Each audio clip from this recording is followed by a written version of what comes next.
DXX Zamboanga, DXDX General Santos, DXKD Dipolo, DYKC Cebu, DXKI Iriga, DXKP Pagadian, DXKS Surigao, DXKT Davao, at DZRL Batak. DWIZ 882 Manila, mas pinalawak na pagpabalita, mas todong lakas na pagseserbisyo publiko. DWIZ RPN Radio's Philippines Network, Radyo Ronda, DXDX General Santos, member kapisanan ng mga broadcaster ng Pilipinas. Mas tulong lakas, Radyo Ronda Nationwide. Eto na ang programang magiging gabay mo upang ikaw ay matuto. DEP ED 12 Radyo Eskwela. Makinig at matuto. DEP ED 12 Radyo Eskwela. Alternatibong programang handog ng DEP ED Soxergen na kahit saan ka man ay matututo ka. DEP ED 12 Radyo Eskwela. Naguguluhan, nalilito.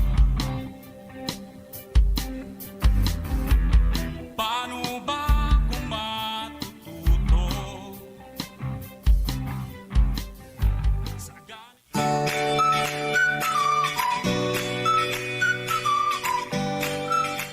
Hi friend! Welcome to Week 3, Lesson 3 of our module. This is Teacher Rochelle of Johnny Ang National High School. I am so excited to be your teacher today. We are going to do so many fun activities that I have lined up for you. I hope you had a fabulous day today. Are you ready for an engaging and rewarding learning experience? To get you started in this lesson, you will need to begin by answering the What News section of your module Test A and Test B.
Check Test A and Test B. For Test A, number 1, might. Number 2, may. Number 3, can. Number 4, could.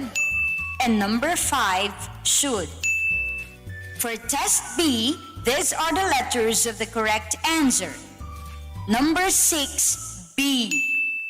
Number 7, H. Number 8, A. Number 9, I. Number 10, I. Number 11, D. 12G, 13B, 14F, and number 15F. Do you need to improve your use of modal verbs in your daily conversations? On differences between can you and could you? Or in shall I with should I? Is it still vague? Then join me in this lesson for a complete discussion of modal verbs. Last time, you learned about the importance of using appropriate verbs. Sentences need at least one main verb and an auxiliary verb to form a complete thought. Some examples of auxiliary verbs are can, will, shall, may, must, could, should, would, and might. These are called modal verbs. Do modal verbs still confuse you? If your answer is yes, then I am here to clarify that for you. Today, we are going to learn more about modal verbs. Take note, to form a complete thought, a sentence should have at least one main verb and an auxiliary verb or helping verb. What are modal verbs? When and how do you use them? Let's find out. Now, to give you a thrill, please answer Activity 1 in What's New section and Activity 2 in the What Is It section at page 4 on your module.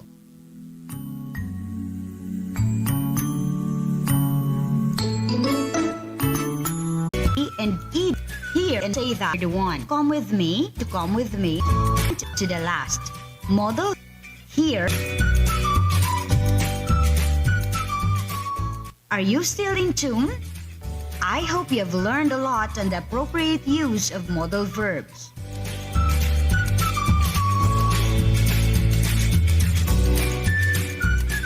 Now, let's dig deeper on what do modal verbs mean and what they expresses. Are you excited? Let's start. Did you know that there are a lot of examples of modal verbs? They are can, could, will, would, shall, should, may, might, and must. Can indicates that the subject is able to do something. For example, Lani can write haiku very well. The sentence tells us that Lani is able to do something, which is to write. Another, can expresses possibility. For example, can I borrow your book? Here, it shows that there is a possibility that someone could allow the speaker to borrow his book. We're done with the modal verb can. How about the modal verb could? It expresses an ability in the past. For example, I could dance tango when I was young. It tells us that someone had an ability to dance in the past. Could also expresses polite request. For example, could I borrow your glasses? Because of the modal verb could, we can ask or borrow something polite. When you want to express future intention or promise, will is the right modal verb to be used. For example, Alvin will call you next week. The speaker tells us that a call from Alvin has been promised to someone because the modal verb used is will. This modal verb also expresses invitation or offer. For example, will you join us at the party? The speaker is asking someone to join the party. Modal verbs has a lot more to offer. So just continue to enjoy listening as we continue our fun-filled learning journey. Is that okay, grade 8 learners? Now, look at the sentence and read on your own. I knew it would rain, so I brought my coat. What modal verb was used? What does it expresses? Can you guess? Very good. Would introduces habitual past actions. Someone brought a coat because he is doing this often, even in the past. This modal verb also expresses desire or polite request. For example, I would like to live here. Here, someone expresses his desire to live in a certain place. Further, Modal verb that expresses invitation or suggestion is shall. For example, shall I call the police? Also, this modal verb expresses obligation in formal situation. For example, students shall not enter this room.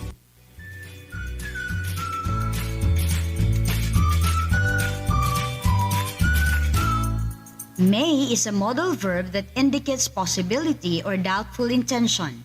For example, she may be home late. The modal verb was used to show the possibility or a doubtful intention about something to happen. Another, it also indicates permission. Let me give you an example. May I sit beside you? The sentence is asking for permission, isn't it? My grade 8 learners, are you still up with our lesson? There's 2 more on modal verbs. Let's keep going.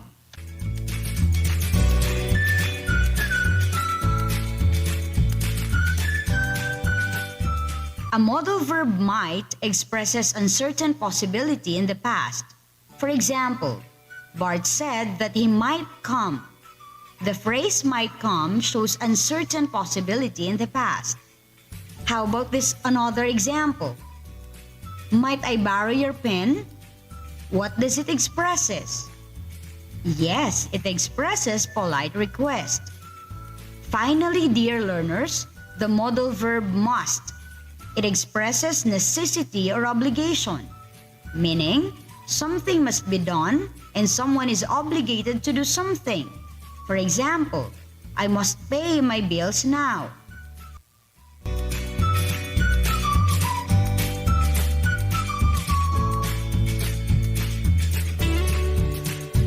Now, let's wrap it up. Modal verbs are very important to our day-to-day communication with people around us. They should not be taken for granted and should be used properly. Please remember its structures and usage. Take note, using modal verbs also reflects the attitude of the speaker. So, be careful how you use them in communicating to others.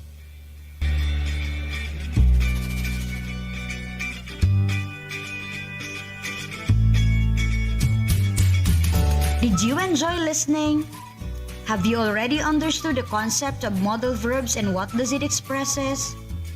Can you now describe how modal verbs are used correctly and how important are they in conveying a message? Great job! This would be very useful when you wanted to become a better communicator.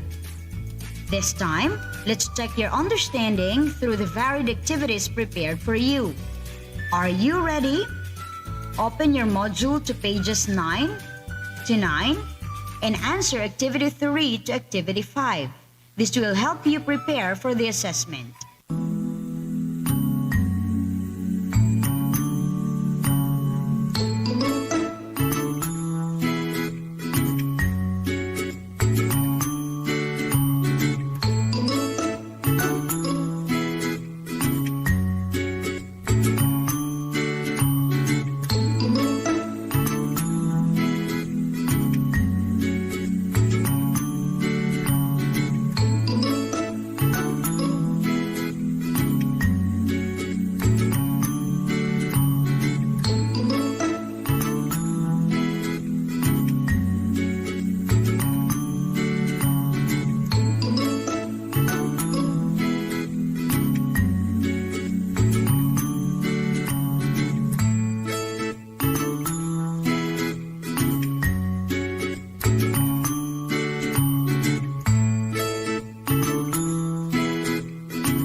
Are you done answering?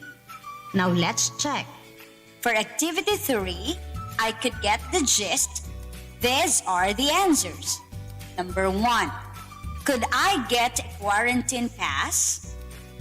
Number 2, you should wash your hands very often. Number 3, I must not stay outside. Number 4, you must wear face mask, Arman. And number 5, when I were outside the country, I could travel anywhere. That's great! This time, you are now ready for the assessment. Answer page 10 of your module.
Are you done with your quiz? Now let's check. For test A, these are the letters of the correct answer. Number 1, A. Number 2, E. Number 3, F.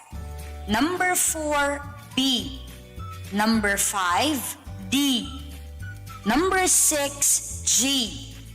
Number 7, G. Number 8, D.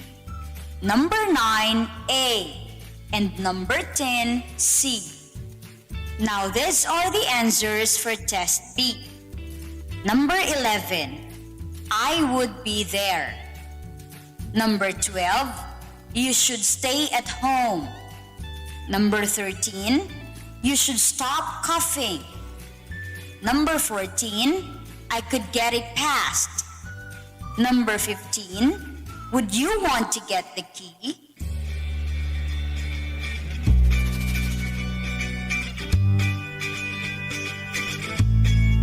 You all did great. If your score is quite low, don't be disappointed. Just go over your module again and study it. To those who got a passing score, congratulations! You are now ready for the next lesson. For your additional activity, please refer to page 11 of your module. Again, congratulations everyone for a job well done. Keep learning, be safe, and have a blessed day.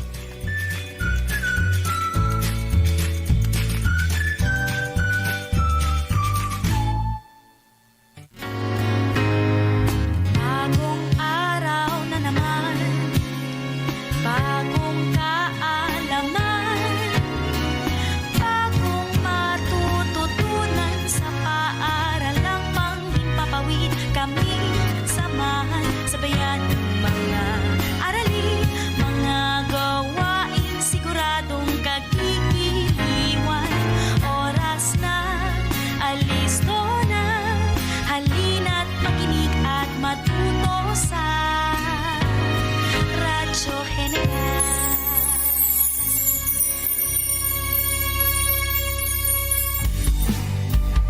Ito na ang programang magiging gabay mo upang ikaw ay matuto. DEP ED 12 Radyo Eskwela. Makinig at matuto. DEP ED 12 Radyo Eskwela. Alternatibong programang handog ng DEP ED Soxargen na kahit saan ka man ay matututo ka. DEP ED 12 Radyo Eskwela. Naguguluhan, nalilito. Paano ba kung matututo? Magandang araw sa inyo mga mag-aaral ng ikawalong baitang. Ito ang inyong paaralang panghimpapawid sa Filipino. Nasisiyahan kami na makasama kayong muli sa ating pag-aaral sa pamamagitan ng radyo. Ako ang inyong lingkod, si Teacher Leila, mula sa General Santos City, National Secondary School of Arts and Trades, Maine. Handa na ba kayong matuto? Bago natin simulan, maghanap kayo ng lugar sa inyong tahanan kung saan maayos at komportable niyong maririnig ang ating aralin sa radyo. Siya nga pala, kumain na ba kayo? Mabuti naman na tapos na dahil mahalagang handa ang inyong katawan at pag-iisip upang mas maunawaan nyo ang ating aralin ngayon. Narito ang pinakamahalagang layunin sa araling ito. Nagagamit ang iba't ibang teknik sa pagpapalawak ng paksa, paghahawig o pagtutulat, pagbibigay definisyon at pagsusuri. Matapos mong pag-aralan ang module, inaasahang matatamo mo ang sumusunod na mga layunin. Nakapagbibigay ng sariling definisyon o kahulugan ng epiko, alamat, at karunungang bayan. Nasusuri ang pagkakatulad at pagkakaiba ng epiko, alamat, at karunungang bayan. Huwag na nating patagalin pa. Tara, simulan na natin! Bilang pagsisimula, subukin muna natin ang inyong kaalaman batay sa paksang ating tatalakayin. Buksan ang inyong module sa Filipino sa pahina 1 at sagutin ang bilang 1 hanggang 10 sa loob ng 10 minuto para sa unang pagsusulit. Huwag kang mag-alala dahil maaari mong i-post ang audio na ito habang sinasagutan mo ang panimulang pagsusulit. Ngayon ay simulan mo ng sagutan ang bahaging subukin. Pagkatapos ay muli mong pakinggan ang ating talakayan sa radyo. Naging madali ba sa iyo ang bahaging subukin? Huwag kang mag-alala. Sinusukat lamang nito ang iyong kaalaman sa paksa. Ngayon, natitiyak kong higit pang madaragdagan ang iyong kaalaman tungkol sa pagpapalawak ng paksa habang isinasagawa ang iba't ibang nakalatag na gawain para sa iyo. Isang paalala, kung kailangan nyo umihi, uminom ng tubig o ano paman, gawin nyo na ngayon dahil ilang saglit lang ay sisimulan na natin ang ating panibagong aralin. Sa araw na ito, bago natin sisimulan ang ating aralin, muli nating balikan ang mga paksa na ating napag-aralan sa pamamagitan ng pagbibigay ng kahulugan at gintong aral ng mga panitikan sa panahon ng katutubo. Ang unang panitikan ay karunungang bayan. Ang ikalawa ay epiko. At ang ikatlong panitikan ay alamat. Sana ay naaalala pa ninyo ang mga kahulugan at gintong aral ng mga panitikan sa panahon ng katutubo. Ngayon, pag-uusapan natin ang paksang mga teknik sa pagpapalawak ng paksa. Upang lubos kayong matuto, ay pakinggan nyo ng mabuti si Teacher Marivic mula sa Datu Anja Manza National High School. Sa lahat ng mag-aaral sa ikawalong baitang, narito na ang Aralin 5 para sa unang markahan sa Filipino 8. Magandang araw! Ako si Teacher Marivic, ang inyong guro sa Filipino. Nung nakaraan ay tinalakay natin ang panitikan sa panahon ng katutubo at mga pang-abay. Ngayon naman ay pag-uusapan natin ang pagpapalawak ng paksa. Inaasahan ko na pagkatapos ng ating talakayan ay magagamit mo na ang iba't ibang teknik sa pagpapalawak ng paksa. Handa na ba kayo? Halina't suriin na natin ang ating paksa. Mga teknik sa pagpapalawak ng paksa. Sa inyong palagay, ano-ano nga ba ang mga teknik sa pagpapalawak ng paksa? Simulan natin. Mayroong 3 teknik para sa pagpapalawak ng paksa. Ang unang paraan ay pagbibigay kahulugan o definisyon. Ang pangalawa ay pagtutulad. At ang pangatlo naman ay pagsusuri. Ngayon, alamin naman natin kung ano nga bang ibig sabihin ng pagbibigay kahulugan o definisyon. Ang pagbibigay kahulugan o definisyon ay parang exposition na tumatalakay o nagbibigay kahulugan sa isang salita. Ito rin ay paglilinaw sa kahulugan ng isang salita upang tiyak na maunawaan. Bawat disiplina o larangan ay may tiyak na mga salitang ginagamit kaya't kailangang ipaliwanag ito sa pamamagitan ng definisyon. Alam niyo bang mayroong 2 uri ng pagbibigay definisyon o kahulugan? Opo, mayroong 2 uri ang pagbibigay definisyon o kahulugan. Mga uri ng pagbibigay kahulugan o definisyon. Una, maanyong definisyon. At ang pangalawa ay definisyong pasanaysay. Ang maanyong definisyon ay tumutukoy sa isang makatwirang pagpapahayag ng mga salita na nagbibigay ng malaking kaalaman. Ito ay tumutugon sa mga patakaran ng anyong nasa diksyonaryo at encyclopedia. Mga mag-aaral ng ikawalong baitang, maaari bang basahin ang halimbawa dyan sa inyong module? Sa pagpapatuloy, ang pangalawang uri ng pagbibigay kahulugan o definisyon ay ang definisyong pasanaysay. Ito ay isang uri ng definisyong nagbibigay ng karagdagang pagpapaliwanag sa salita. Ito ay kawili-wili, makapangyarihan at makapagpapasigla, kaya't higit itong binabasa ng mga mambabasa. Walang tiyak na haba ito basta't makapagpapaliwanag lamang sa isang salitang binibigyang kahulugan. Mga mag-aaral, maaaring basahin ang halimbawa dyan sa inyong module. Ang halimbawa na inyong binasa ay sinipi mula sa akdang Ang Kalayaan ni Marcelo H. Del Pilar. Sa ating pagpapatuloy, dadako naman tayo sa pangalawang teknik sa pagpapalawak ng paksa. Meron bang nakakaalala sa nabanggit ko kanina? Magaling! Pangalawang teknik sa pagpapalawak ng paksa, pagtutulad. Inuulit ko, pagtutulad ang pangalawang teknik sa pagpapalawak ng paksa. Ano nga ba ang pagtutulad? Ang pagtutulad ay naghahambing ng 2 magkaibang bagay tao o pangyayari na ginagamitan ng mga salitang tulad ng parang, kagaya, kawangis, kapara, katulad at iba pa. Upang lalong maintindihan, narito ang mga halimbawa.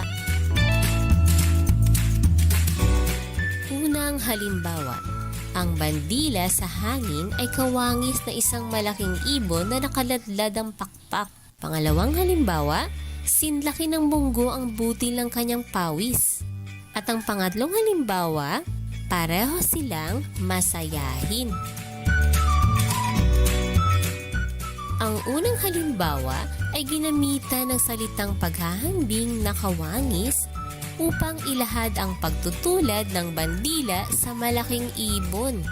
Ang pangalawang halimbawa naman ay ginamitan ng salitang paghahambing na sinlaki upang paghambingin ang sukat ng munggo at pawis. Ang pangatlong halimbawa ay ginamitan ng salitang paghahambing na pareho upang ilahad ang pagkakatulad ng katangiang masayahin sa dalawang tao o higit pa. Ngayon, dadako naman tayo sa pangatlong teknik sa pagpapalawak ng paksa. Mga mahal naming mag-aaral sa ikawalong baitang, naaalala niyo pa ba ang nabanggit ko kanina? Magaling! Ang pangatlong teknik sa pagpapalawak ng paksa ay pagsusuri. Opo, inuulit ko. Ang pangatlong teknik sa pagpapalawak ng paksa ay pagsusuri. Ano kayang kahulugan ng salitang pagsusuri? Mayroon bang nakakaalam sa inyo? Ang husay naman? Yes! Ang pagsusuri ay tinatawag ring pag-aanalisa o pag-oobserba. Ito ay isang teknik na mapag-aralan at mabigyang kasagutan ng mga suliranin. Dito hihimayin ang paksa sa maliit na bahagi upang maunawaang mabuti ang bawat detalye na kapaloob dito. Kalimitan itong ginagamit sa siyentipiko at pang-akademikong pamamaraan. Maaari ding gamitin kahit sa simpleng pag-oobserba gamit ang 5 pandama. Alam niyo ba kung ano-ano ang inyong 5 pandama? Sige nga, isa-isahin natin. Ang 5 pandama ay ang ating paningin, pandinig, pang-amoy, panlasa at pandama. Ngayon naman, maaaring basahin ang halimbawa ng pagsusuri dyan sa inyong module. Mga mag-aaral, alam niyo ba ang kahalagahan ng pagpapalawak ng paksa? Mahalaga ang pagpapalawak ng paksa upang maipakita ang iyong kaalaman tungkol sa isang tiyak na bagay. Ngayon ay marami ka ng alam tungkol sa panitikan na umusbong sa panahon ng katutubo. Sa bahaging pagyamanin, subukin mo namang ipakita ang iyong kaalaman sa pagpapalawak ng paksa gamit ang mga minamahal naming mag-aaral sa ikawalong baitang, sagutan bahaging unang gawain, ibigay ang iyong sagot at salong gihita ng salitang ginamit sa iyong isip ng inyong module. Paalalang muli, maaari niyong itigil o i-pause ang audio lesson na ito at muling play kapag tapos ka na sa iyong gawain. At muling i-play kapag tapos ka na sa iyong gawain. Diba? Higit pang nadagdagan ng iyong ang inihanda sa inyo. Handa ka na ba? Inang mabuti ang Text o tawa. Huwag niyong kalilimutan ang susunod nating aralin tungkol sa maikling kwento. Siguro Sir Leila na nagsasabing, laging tandaan, ang pandemya ay di hadlang sa pagtamo ng karunungan. Paalam!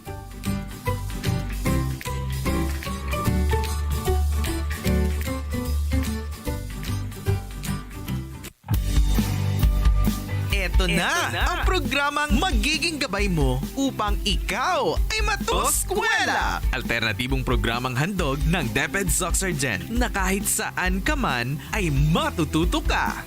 DepEd 12 Radyo Eskwela. Naguguluhan, nalilito. Paano ba kung matututo? Ito programang magiging gabay mo upang ikaw ay matuto. DepEd 12, tamang handog ng DepEd Soxargen na kahit saan ka man ay matututo ka. DepEd 12, Radyo Eskwela. Naguguluhan, nalilito. Good morning, our dear learners of grade 8. This is your school on the air for MAPE. We are glad to have you and let us learn together through this modality. I am teacher Dereloy Jill Barriesas from General Santos City National High School. Ito na ang programang magiging gabay mo upang ikaw ay matuto. DepEd 12, Radyo Eskwela. Good morning, dear learners. I am teacher Dereloy Jill F. Barriesas. I hope you will have an enjoyable yet full of new learnings today. Before we will start our lesson, open your modules on page 2 to 3. What have you seen from that page? You're right. There is a question that says, "What I know." I want you to answer those questions and write the letter of your choice in your music notebook. Just answer part A, question 1 to 5, and part B, questions 1 to 5. This activity will determine your knowledge on the lesson that we are about to take today. And your First is you have to wet your hands, then use a soap to lather and scrub between the fingers, here and there and up the wrist, and just rinse the soap away. Dry your hands and you're okay. Wash your hands. Protect yourself and wash your hands. Are you done answering the questions? Yes. Great! We will check your answers. And for this activity, the correct answers are... You can see on page 23 on your module.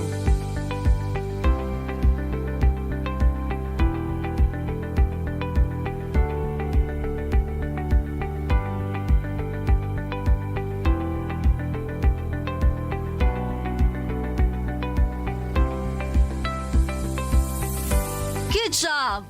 Now, check how many answers did you get right. This activity will help you determine whether you already have prior knowledge on our topic. Were you able to answer all the items correctly? If not, don't worry because your teacher Dereloy is here. I will help you throughout this lesson. Are you ready? If you are, then let's get moving. Now, let me ask you reminders. Coronavirus. 5 things kids need to know. Number 1, wash your hands for 20 seconds. Sing a short song while you scrub.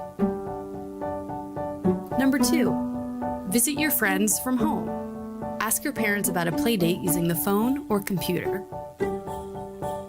Number 3, masks are safe, not scary.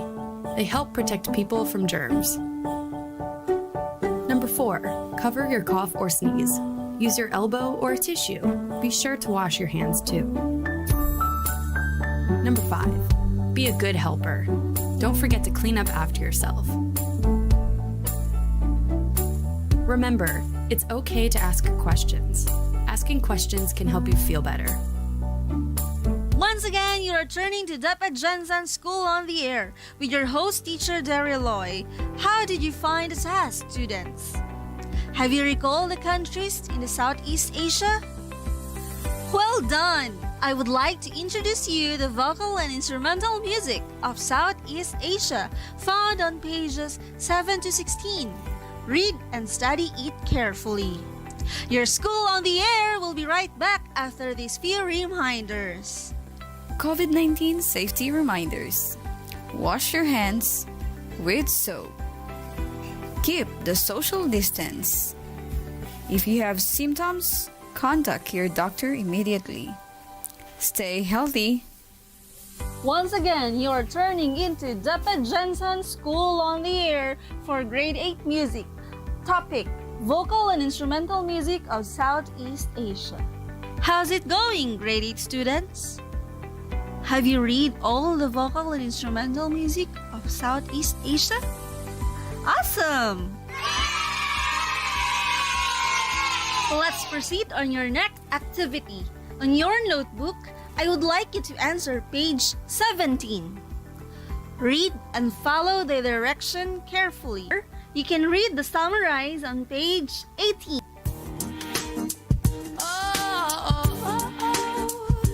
I say your name and it's written all over my face. Tell me, does it make me crazy? Well, maybe I got something that I can't explain, and the beauty of it never changes. From the top of my head to the soles of my feet, no, I can't deny it, wouldn't even try. I'm your girl in a crazy world. I'm a God girl, that's who I be. From the top of my head to the soles of my feet, I can't deny it, wouldn't. And when my ears start hearing what people say, hurry up, find love, 'cause time's ticking away. They wanna listen to your voice, so I'll be listening, always listening to you every day. 'Cause I'm a God girl, that's who I be. From the top of my head to the soles of my feet, no, I can't deny it, soles of my feet. Once again, you are turning into DEP ED Jensen School on the Air with your host, Teacher Dariloy. How was your day? I would like Just in a small some way. I love you more than the words in my brain can express. I can't imagine even loving you less, Lord. I love the way you hold me. On the tide about you all of the time, and just when I think I'm about to figure you out, you make me wanna see me. Brain can't explode. I love the way you hold me. That song is brought to you by. For the assessment activity, the correct answers are, you can see on page 23 on your module.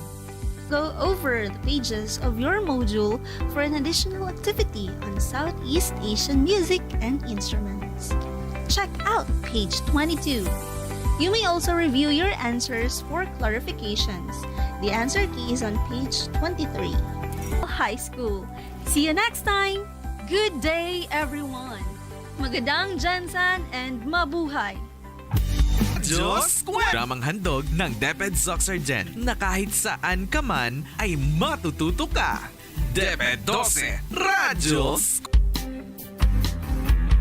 Paano ba? Eto na ang programang magiging gabay mo. DEP ED 12 Radyo Eskwela. Alternatibong programang handog ng DEP ED Soxargen na kahit saan ka man ay Puluhan nalilito. Paano ba? Learn as one. Hello, grade 8 students. You are now tuning in to School on the Air in TLE Masonry. This is Teacher James from General Santos City National Secondary School of Arts and Trades, Maine. And it's my pleasure to be with you on this exciting lesson about identifying the types, uses, and descriptions of construction materials and tools.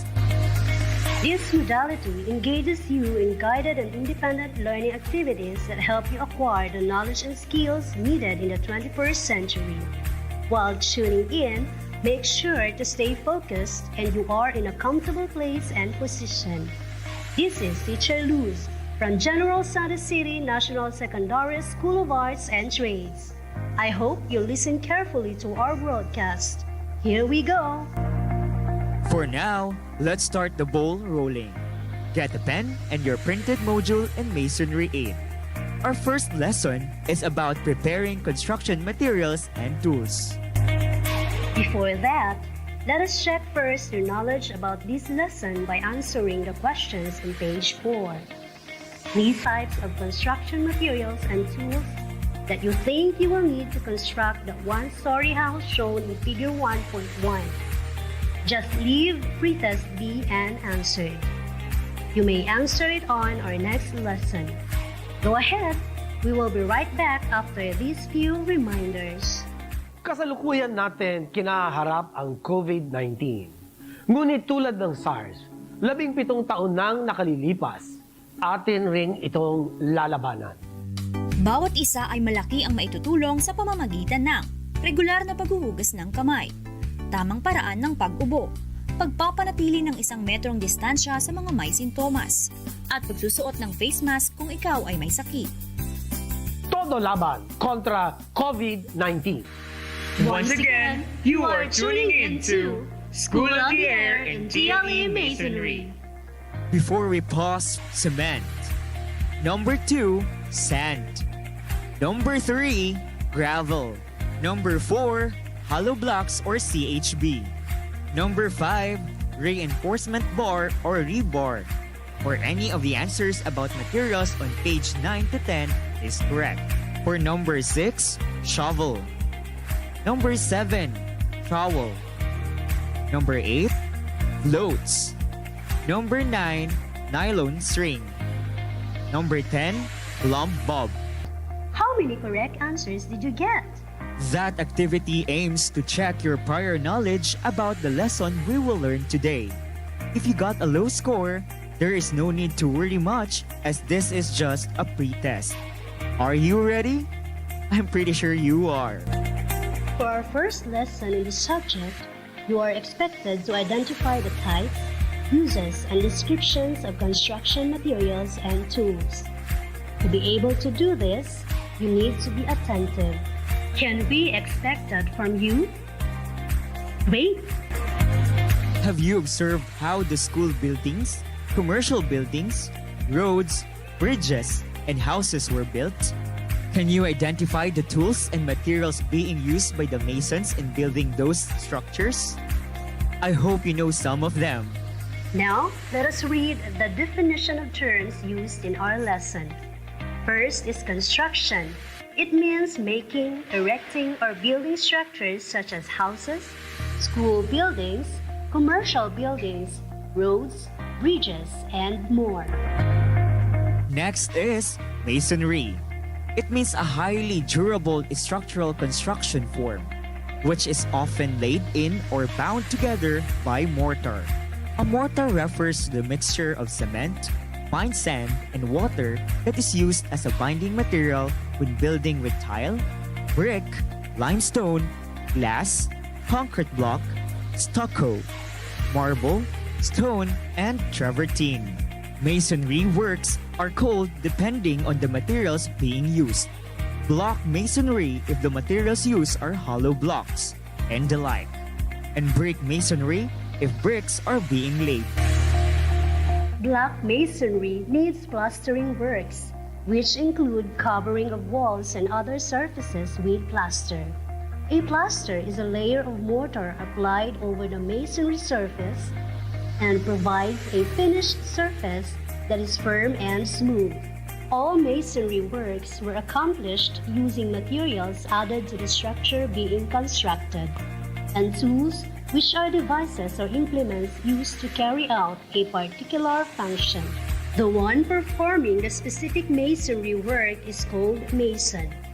I hope you will fully understand what masonry is about. You will learn more as we continue with our lesson. On page 6 of your module, prepare construction materials and tools. You can see our next question, Teacher Luz. Let us leave that to our active students to answer. Check it out! Your School on the Air will be right back after these few reminders. I have a mental health problem. I have a mental health problem. I have a mental health problem.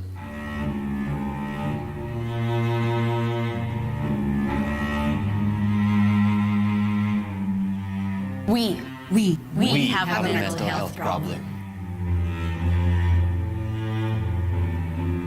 Our problem? To this day, we still don't have laws To protect the rights of mental health sufferers.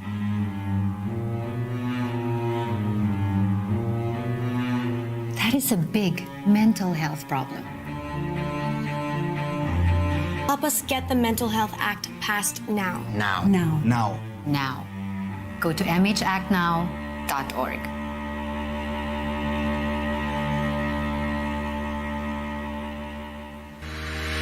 Once again, you are tuning in to School on the Air in TLE Masonry. How is it so far, grade 8 students? You know what? By accomplishing the activity What's in a Picture, you will identify some construction materials and tools. You may check your answers referring to the answer key of What's New activity. Did you find the activity meaningful and enjoyable? That's right. To understand the lesson well, we will let you explore the types, uses, and descriptions of construction materials and tools by turning your module to pages 9 to 13. That is a good idea, Teacher Luz. By doing this, your questions regarding this lesson will be answered. I am excited to check on your progress after exploring the content of your information sheet. Go ahead and give it a shot. We will check on you soon after this break. Oh, there she is. She is such a loser. I know. What a geek.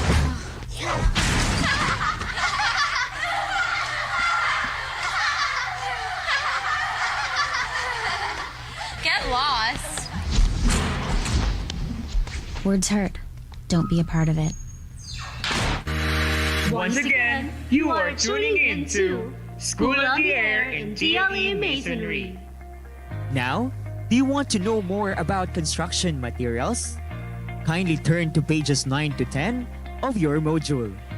Kindly look at the pictures to familiarize with the materials. Here are some examples of the construction materials. Bricks are blocks used in making walls, pavements, and other masonry work in construction. Another is cement. It is a powdered substance that acts as a binder of aggregates mixed with water. The galvanized iron sheet is a zinc-coated steel sheet used for roofing. Another one is galvanized iron wire. It is a zinc-coated iron wire used to tie reinforcement bars together. Gravel is a coarse aggregate used in mixing concrete. Next is the concrete hollow block.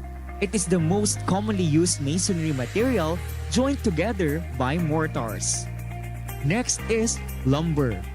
It is a sawn timber used in construction and in furniture making. Another one is nails.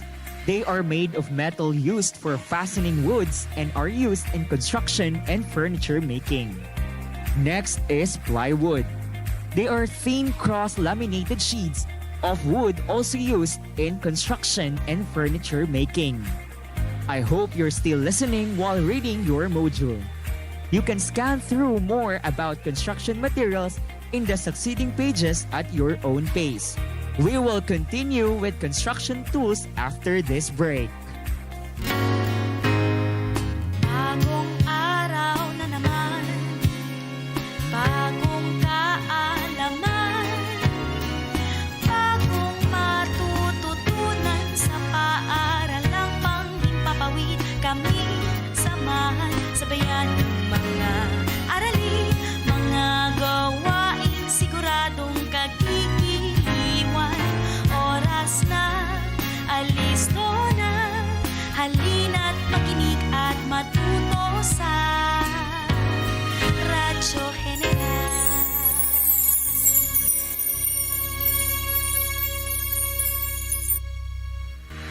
Once again, you are tuning in to School on the Air in TLE Masonry. Now let's talk about some examples of construction tools. Kindly look at the pictures on pages 10 to 13 to familiarize the tools. First is a bar cutter. It is a tool specifically designed to cut reinforcing steel bars. Next is a bench vise. It is a tool attached to a workbench that holds a workpiece during operations such as sewing, planning and drilling, and construction and furniture making.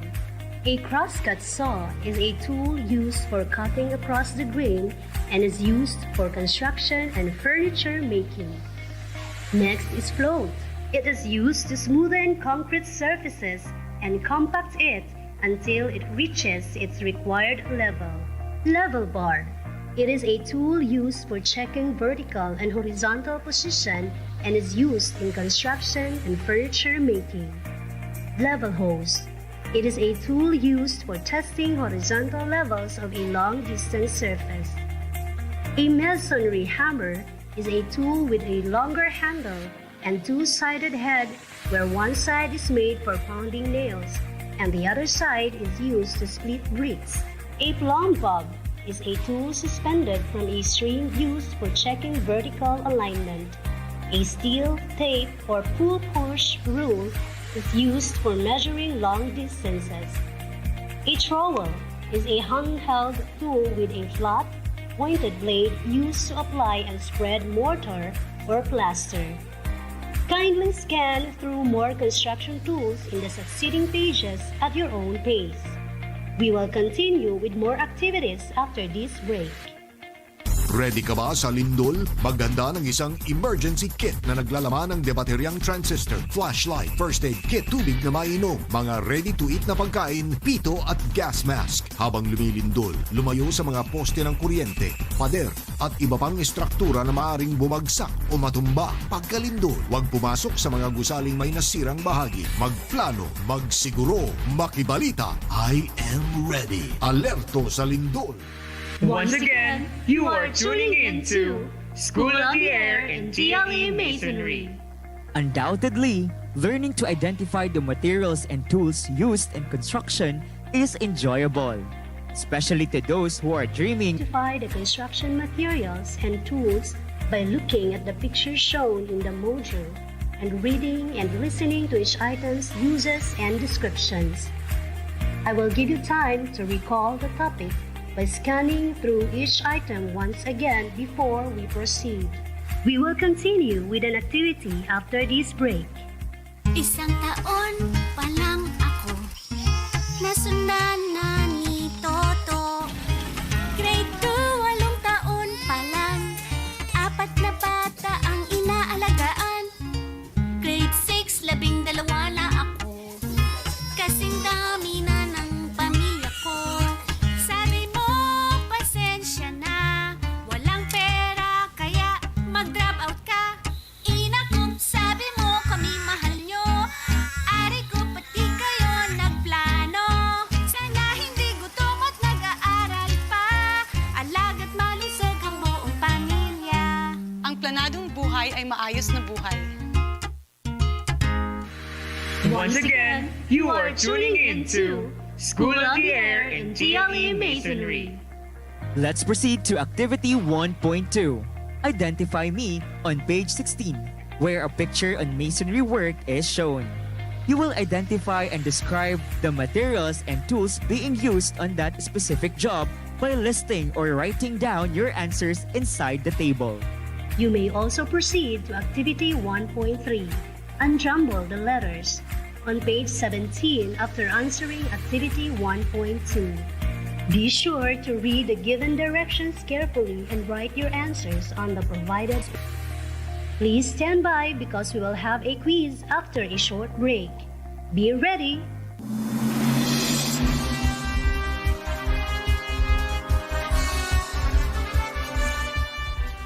Welcome back to School of the Air and DLE Masonry. How's the activities you've done today? Have you learned from it? Did you enjoy while learning? I am sure by now you already have an idea on what are the materials and tools used in construction, specifically in performing masonry jobs. It's now time for the quiz. Are you now ready? Please listen attentively. You may start answering the quiz now. Please turn your module to pages 20 to 21 and answer the required data on succeeding rows.